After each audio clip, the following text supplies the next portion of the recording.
Mən sizə bugün xayada olan bərk və ağırlıq səbəbləri haqqında danışmaq istəyirəm. Bu, ilk növbədə xayada olan iltihab proseslərlə əlaqədardır. Birinci yerdə dayanır xayanın iltihabı xəstəlikləri, orxid, epididimit. İkinci yerdə xayanın irinli infeksiyon xəstəlikləri. Üçüncü yerdə xayada olan damar genişlənməsi, varikosidir.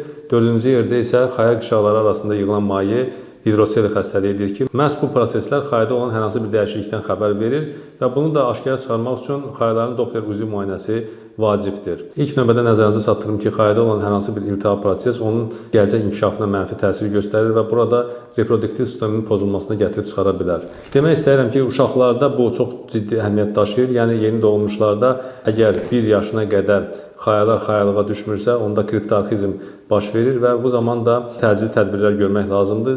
Məhz 1 yaş, 2 yaş arasında əməliyyat olunmalıdır ki, gələcəkdə həmin uşaqların reproduktiv sistemində ciddi problemlər yaranmasın. Bütün bunları deməkdə məqsədim odur ki, əgər xaya nahiyəsində şişkinlik, ağrı, bərklik və yaxud hər hansı bir qızartı, hiperemiya əlamətləri varsa, bu zaman narahat olmaq lazımdır. Çünki xaya kişilərin əsas reproduktiv orqanıdır. Məhz spermatogenez prosesi və silik cinsiyyəti fəaliyyəti məhz xayaların vasitəsilə regulə olunur.